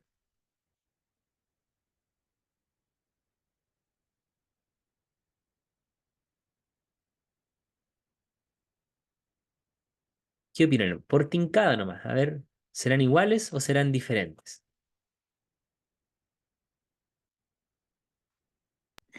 Son cuatro miradas distintas, o sea, apuntando obviamente al mismo objetivo, Ujú. pero de distintas personas de acuerdo a su punto de vista, lo que pudieron observar. Incluso cuando uno lee en algunos pasajes que se asemejan, hay como en unas partes que hay escrito como otras cosas, pero es obviamente de lo que observó el quien estaba escribiendo en ese momento, Mm, quien vivió eso. exacto. Si nosotros quisiéramos, hermanos, estafar a la gente y ponernos de acuerdo, ¿cierto?, para inventar una historia, probablemente nos pondríamos de acuerdo en contarla bien. Ya, de hecho, ocurre mucho porque esta entrevista se la hacen a una persona que trabajaba en algunos juicios e interrogativos de personas que estaban condenadas o estaban siendo investigadas por algún evento. Y siempre coincidían en que las personas que mienten en su testimonio se ponen de acuerdo y relatan los eventos de manera tremendamente similar y breve, ¿ya? De forma de que al compararlos sean, ojalá, lo más parecidos posible. Y casi siempre eso, decían estos expertos, es símbolo de que el discurso es falso, porque hay demasiada precisión, probablemente un diálogo antes y se pusieron de acuerdo para entregar ese testimonio. En cambio, cuando un testimonio es verdadero, como decía la hermana Paola, se narra un mismo evento, pero desde distintas perspectivas, porque cada persona observó o se centró en detalles distintos. O a veces, por cierto, la humanidad propia de nosotros, hay cosas que pasamos y no lo notamos, pero la centralidad del evento es la misma, ¿ya? Aunque los detalles, cierto, de alrededor son distintos, las sensaciones, los focos de atención, lo que se logró captar. Y cuando eso pasa, probablemente el relato es verdadero, ¿ya? Con los evangelios ocurre lo segundo. Tenemos 4 testimonios, pero que en la descripción del evento son distintos, pero el núcleo del relato es igual. Por lo tanto, es un relato y testimonios bastante verídicos. Por ejemplo, en todos los testimonios son las mujeres las primeras en llegar a la tumba, aunque se nombra quizás algunas distintas o en orden distinto, pero siempre son las mujeres las primeras en llegar. Siempre es la piedra que se mueve, siempre es Cristo que no está en la tumba, ya aunque a veces aparece un ángel de forma distinta, pero Cristo no está en la tumba. Y después los discípulos son los que se encuentran posteriormente con él. Esos núcleos del relato se encuentran en los 4 testimonios, pero con detalles históricos distintos, ya porque cada uno relata, ¿cierto?, desde lo que observó, desde lo que vivió, ¿cierto?, con ciertas peculiaridades. Y eso, según hoy en día las investigaciones que se realizan de testimonios en juicios, es un rasgo de credibilidad, ya como les mencionaba anteriormente. Por lo tanto, si vemos todo esto en su conjunto, observamos que los discípulos son sumamente creíbles en su testimonio, tanto por cómo lo cuentan verbalmente, pero también por cómo lo viven y cómo lo experimentan, ¿cierto?, a lo largo de su vida. Esa es la evidencia que podemos dar a favor de la resurrección. Si la resurrección es verdadera, entonces hemos de creer en el mensaje de Cristo y en todo lo que Él dijo que es y en todo lo que dijo que Dios es. Aún así, hay otras teorías que se han levantado respecto al testimonio de Jesús y de su resurrección, que yo creo que son más algunas irrisorias que la misma resurrección. Bueno, la que tuvo mucho auge en algún momento fue la teoría del desmayo o del desvanecimiento, de que Jesús realmente fue golpeado y azotado, colgado en la cruz, y que se desmayó en algún momento, pero los romanos pensaron que estaba muerto, lo bajaron de la cruz, lo sepultaron, y luego 3 días se recuperó lo suficiente como para salir, ¿ya? Bastante poco creíble, sobre todo por la capacidad de los romanos que tenían para llegar a ejecutar la sentencia de muerte, y además porque no bastaba solo con Jesús tuviera la disposición de salir, sino que estaba sumamente heridos, 40 latigazos, ¿cierto? Con las condiciones de los látigos que tenían, que no eran lazos solamente, sino que tenían porciones de acero, ¿cierto? Como ganchos puestos en las esquinas, no hubiese sido para que una persona se recupere y pueda mover una piedra y salir de la tumba, ¿cierto? Hay teorías, por Como una ejemplo, especie de muerte súbita. claro, exacto. Está la teoría del hermano gemelo, de que Jesús tenía una persona muy idéntica a él y que la gente lo confundió con Cristo. Y se construyó este relato, que quizás vieron a este hermano que caminaba por la ciudad o por los pueblos de Judea y lo confundieron con él y surgió este relato mítico de que Jesús había resucitado. Otra teoría, bueno, sobre esto no hay mucho que pronunciarse porque en realidad los documentos históricos hablan sobre Jesús, ¿cierto? Y en ningún momento los apóstoles hacen alusión a algo así. Conocían a los hermanos de Jesús desde antes. No lo habrían confundido, ¿cierto? Ya eran parte de su contexto. De hecho, en el ministerio de Jesús los hermanos aparecen y se relacionan con los mismos discípulos. Sería ilógico que ellos lo confundieran.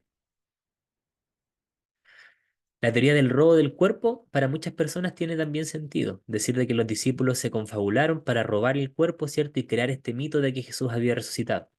Pero eso nos lleva a esto que habíamos hablado. ¿Cómo los discípulos serían capaces de morir, de sufrir toda su vida, no un año ni una vez, toda su vida hasta la muerte, por una mentira que ellos mismos hicieron?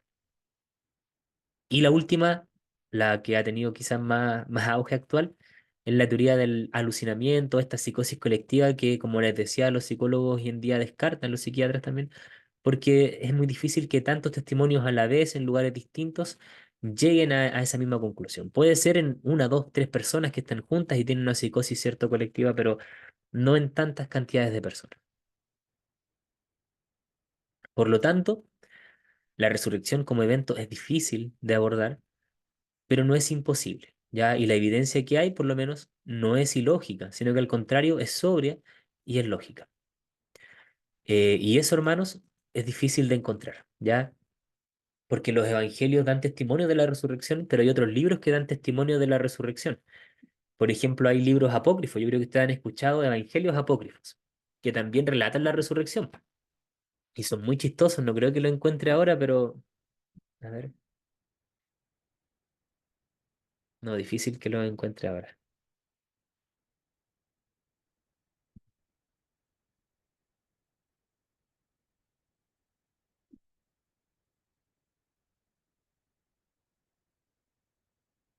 No lo voy a encontrar. Pero, por ejemplo, el Evangelio de Pedro, que es un evangelio apócrifo, narra la resurrección de una forma sumamente mágica e ilógica. Ya, por ejemplo, en ese relato la piedra no se mueve, sino que sale despegada, volando. Desde dentro, antes de salir Cristo, sale la cruz. Eso es lo que relata ese texto, saltando hacia afuera. Y después salen unos ángeles y sale Cristo. Narran lo mismo, pero de una forma que evidentemente no es tan creíble, ¿ya? En cambio, los relatos de los evangelios son sobrios, pese a relatar algo sumamente sobrenatural, no son escandalosos, ¿ya? En cómo lo narran, sino que manifiestan pareciera ser lo que alguien realmente vio y después vivió a consecuencia de lo que vio. No es más que eso.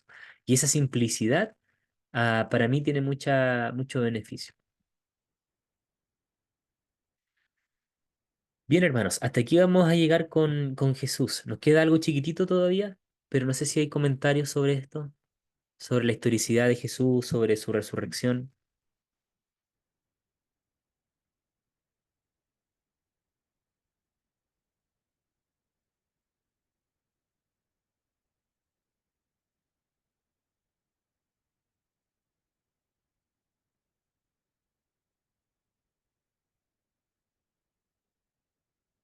Bien, ya nos queda poquitito, con esto vamos a terminar.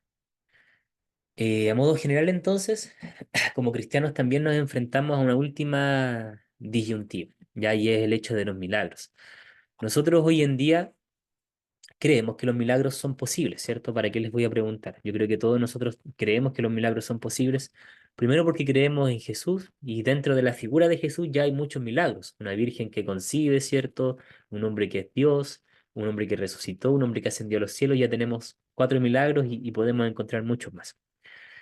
Por lo tanto, creemos que los milagros son cosas o fueron cosas posibles, pero creemos también nosotros hoy en día que los milagros son cosas probables. Ya dentro de estas perspectivas hay dos. Hay personas que se dicen continuistas, como nosotros, que creemos que los milagros y los dones siguen actuando, y personas cesacionistas que creen que más bien los milagros y los dones cesaron de alguna manera. Ya nosotros somos en nuestra iglesia continuistas, creemos que el Espíritu Santo obra todavía de esa manera, por lo tanto, tenemos que enfrentarnos a este problema de tratar de demostrar de que estos milagros no tienen ninguna incoherencia con el Dios que creemos.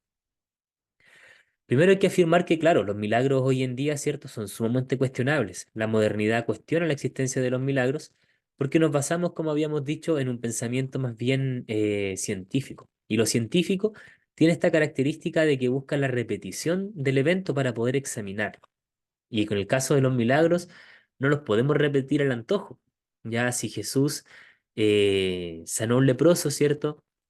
Nosotros no podemos volver al pasado para ver cómo lo hizo. Pero hoy en día, si en una iglesia, ¿cierto? Ocurre un milagro y una persona que está enferma se recupera, no podemos después llevar a un científico ahí mismo, ¿cierto? Y que ahora el pastor sane a otro para que el científico lo vea y así verifique que el milagro es verdadero. Porque el milagro no suele actuar por iniciativa del hombre, actúa por iniciativa de Dios. Entonces, es algo que no podemos demostrar a través de la repetición, pero que sí hay cierta evidencia que nosotros podemos recabar de los milagros para poder dar testimonio de que pueden existir. Los milagros hoy en día, como les digo, son cuestionados incluso dentro de la iglesia. Hay teólogos, como en el caso del que aparece aquí abajito, de Bullman, Rudolf Bullman. Bueno, él lo que dice es que la Biblia, y lo mismo que dice Spinoza, parecido a lo que dice Spinoza, que la Biblia es un libro que narra de forma sobrenatural cosas que en realidad eran naturales, pero que como la gente que escribió la Biblia no sabía cómo explicar lo que pasó, tuvo que recurrir a un lenguaje sobrenatural para explicarlo, que era propio de esa época, ¿ya? Entonces ellos dicen que la Biblia contiene especies de mitos, que nosotros tenemos que desmitologizar la Biblia, sacar esos relatos sobrenaturales, porque en realidad no pasaron, sino que los discípulos para explicarse ciertas cosas que no entendían, tuvieron que inventar eventos milagrosos. Para dar un ejemplo solamente. Ustedes recordarán una escena cuando Jesús está con unas multitudes que lo siguen y él en su corazón se compadece, ¿cierto? Se compadece, quiere alimentarlos y aparece un niñito que traía 5 panes y 2 peces. ¿Qué pasa después de eso? ¿Quién puede contarme el relato? ¿Qué hizo Jesús con esos 5 panes y esos 2 peces?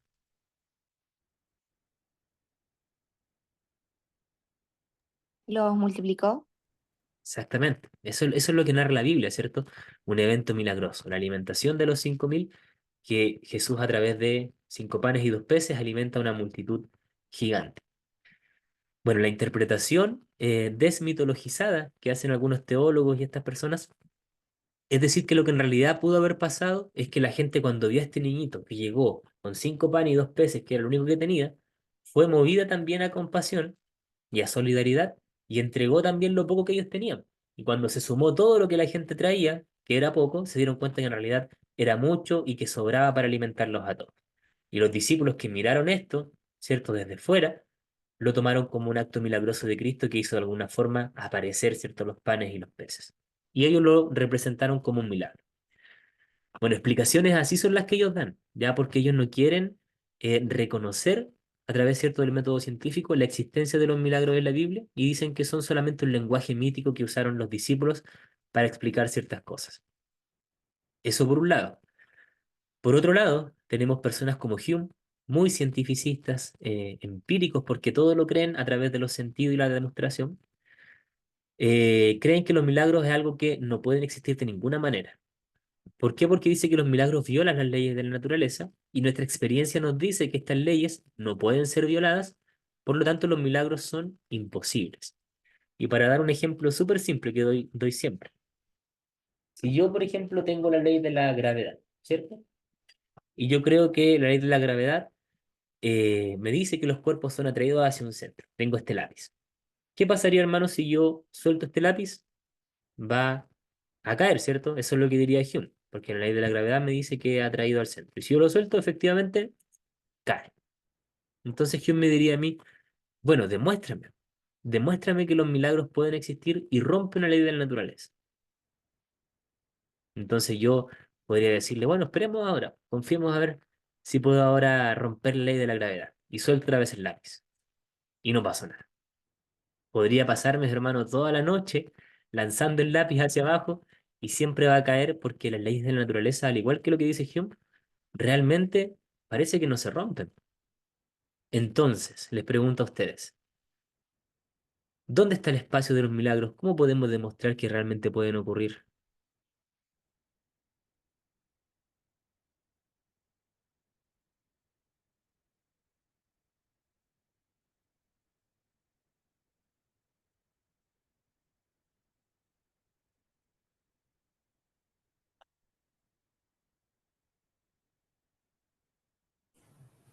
Hola hermano, buenas noches. Buenas noches. Yo acabo de llegar, la verdad que tengo fin de mes del trabajo y recién pude llegar a mi casa. Lo estaba escuchando y, y es por fe, pienso yo que los milagros suceden y como decía el Señor, hay que creer para ver, no ver para creer, creo yo. Sí, pues, es verdad, ocurren por fe, pero la explicación que nosotros damos a eso podría partir de la siguiente forma. Obviamente, si yo me quedo con el lápiz aquí tirándolo hacia abajo, va a caer siempre hacia abajo. Primero porque el milagro no ocurre por iniciativa humana, ¿ya? Siempre responde a una iniciativa divina. Es Dios en este caso, porque el Dios que hemos construido, fíjense ustedes, el Dios que hemos construido a través de lo que hemos hecho antes, es un Dios inteligente, creador, ¿cierto? Todopoderoso, bueno, tiene una serie de características que ya hemos posibilitado. Pregunta, ese Dios que hemos descrito a lo largo de estas clases, ¿cierto? ¿Podría llegar a ser un milagro si Él lo quisiera con todo lo que hemos descrito?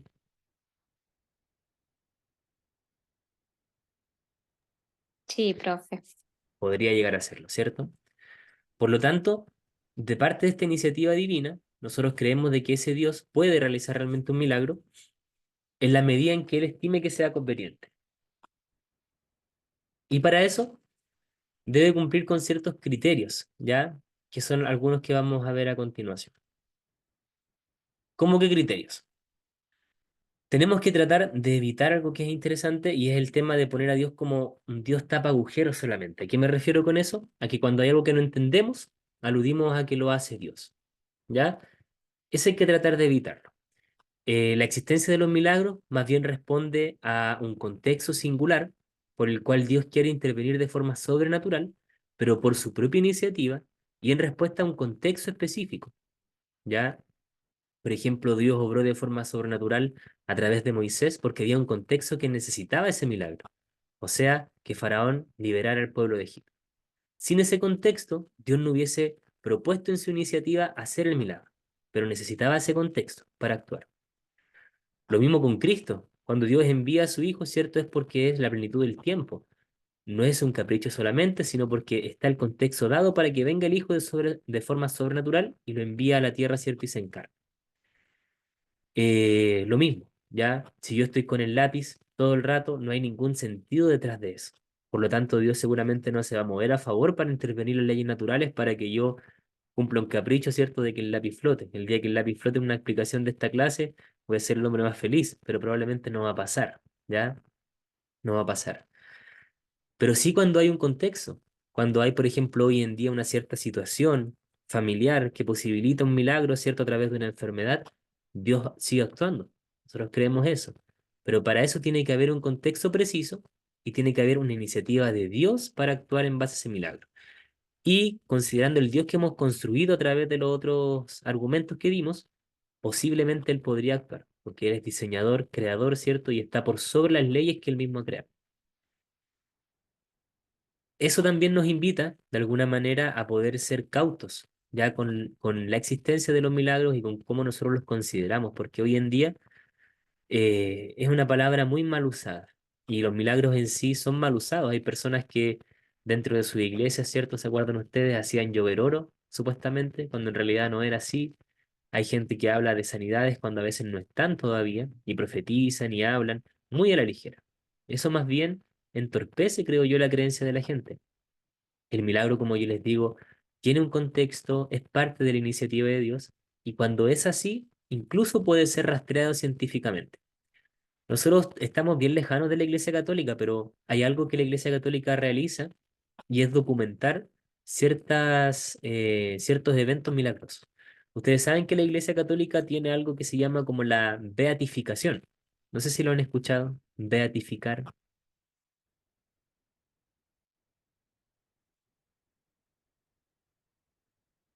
Eh, no, profe, pero aquí mi esposo me dice que aprueban algo de un santo, no sé. ¿Eh? ¿Sí? ¿Sí? Beatificar es cuando nosotros, bueno, nosotros, la Iglesia Católica declara santa a una persona, ¿ya? Y para eso tiene que hacer un proceso de investigación que se abre. Bueno, y para beatificar se tiene que comprobar por lo menos dos actos milagrosos de la persona. Creámoslo o no, dentro de estos documentos del Vaticano, tanto en exorcismos como en temas de milagros, hay mucha documentación médica que muchas veces ha corroborado de que han existido algún tipo de sanidad. Pero dentro de nuestras iglesias también podemos corroborar científicamente algunos milagros. Personas, yo creo que ustedes conocen, que van con un certificado médico, con cierta condición que no tiene ningún tipo de recuperación, pero que ellos después certifican de que realmente hay una sanidad, ya de por medio, que no tiene explicación científica y tienen los documentos que acreditan eso. A eso debemos aspirar, a eso debemos recurrir al momento de hablar, ¿cierto?, de eventos milagrosos, sobre todo cuando hablamos con personas que son no creyentes, ¿ya? Debería ser una aspiración.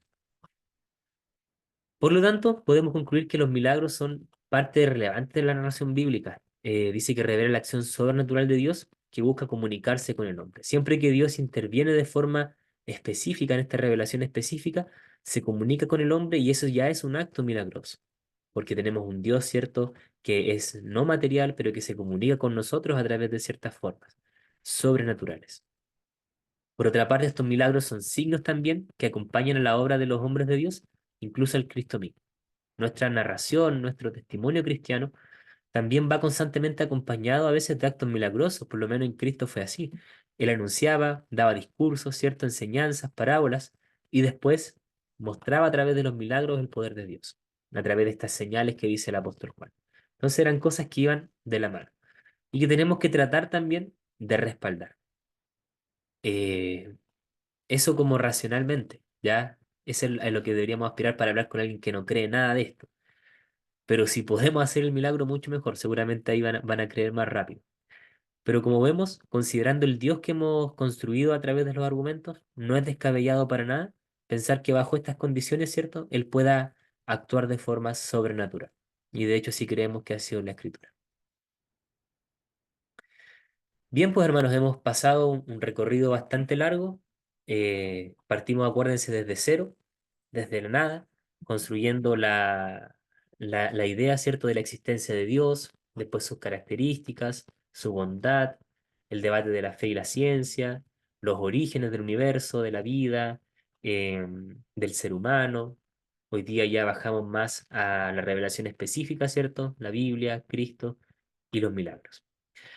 La idea es que esto les sirva más que todo como, bueno, la experiencia de la clase, pero también los documentos están ahí y los puedan utilizar con sus jóvenes. Como les digo, hay muchas lecturas que son muy accesibles, películas, pero sobre todo este tema de la apologética nos lleva a nosotros a profundizar cada vez más en ello, para que cuando se presenten dudas, a veces desde fuera o ataques incluso, o dudas dentro de los jóvenes, ¿cierto? Tengamos una respuesta precisa. Para eso están ustedes como líderes. Ya ese es el llamado, ¿cierto? Y por el motivo también que están aquí y también estamos nosotros.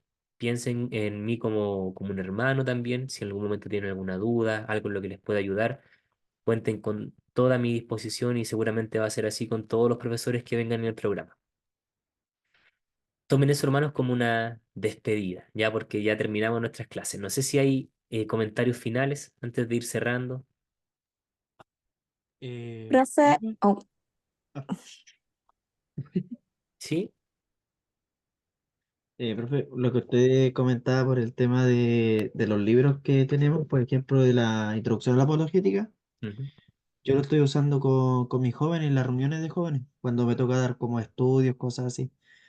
Y bueno, a los chiquillos les gustó bastante el tema del libro. Incluso les iba a consultar que si podía pasarle, pues como se pueden descargar los libros, así Mm. que pues, se los podía pasar a ellos para que también los leyeran y aprendieran un poco más también ellos. Sí, pues hermanos, ningún problema. Qué alegría, esa es la idea. Ya, yo sé que estas clases fueron bastante teóricas, pero esa es la idea, que a ustedes les sirva y si pueden ocupar todo el material, grabación de clase, los libros, los PPT, todo esto, hermano, es de ustedes. Ya, así que ocúpanlo con toda la libertad del mundo.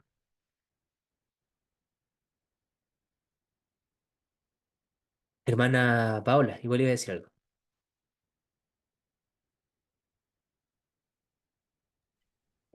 no era referente al tema de los milagros.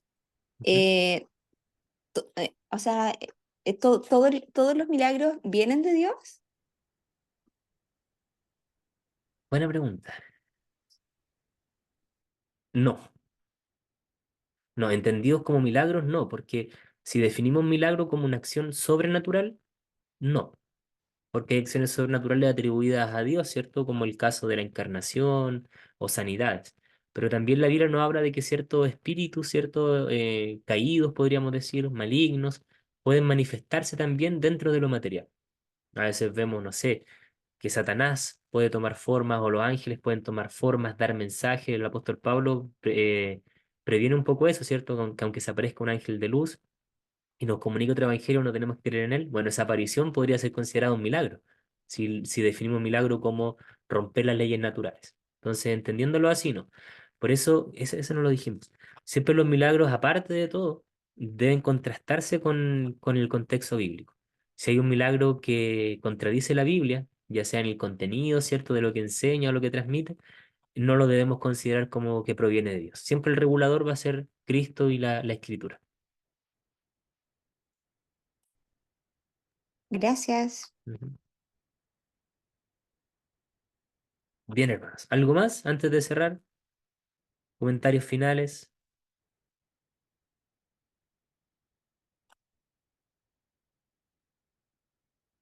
Muy bien. Por mi parte, agradecerles. Hubo buena asistencia en las clases, ahí estaban. Así que les agradezco por eso. Espero que continúen en sus estudios, que esto que comenzaron, hermanos, puedan culminarlo. Yo sé que va a ser de provecho. Ya ustedes son la primera generación de este diplomado, así que el Señor algo quiere hacer con eso, por algo los trajo aquí. Así que les pido que perseveren. Por mi parte, tomen todas las flexibilidades cuando necesiten, si es que en el último trabajo están muy cargados con algunas cosas, hablen conmigo, ya siempre hay oportunidades para eso. Pero sí les pido que traten de cerrar este ciclo y continuar obviamente ahí su formación, si estamos recién comenzando. Vamos a orar para terminar. Recuerden que el trabajo se envía el próximo viernes. Ya está habilitada la plataforma para que se suba, así que solamente subirlo ahí. No sé si alguien quiere orar para terminar.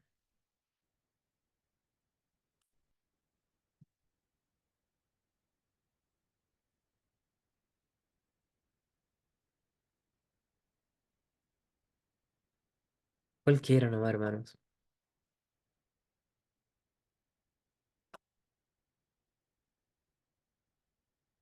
Que yo no puedo seguir hablando, estoy muy congestionado. Ya, profe. Ya, hermano, muchas gracias. Oramos. Padre bueno, gracias te damos, Señor, por este tiempo tan maravilloso que tú nos has permitido poder conocer más de ti, Señor. Gracias, bendito Dios, por este tiempo, por el profesor también, por disponer de su tiempo, amado Dios, para poder enseñarnos.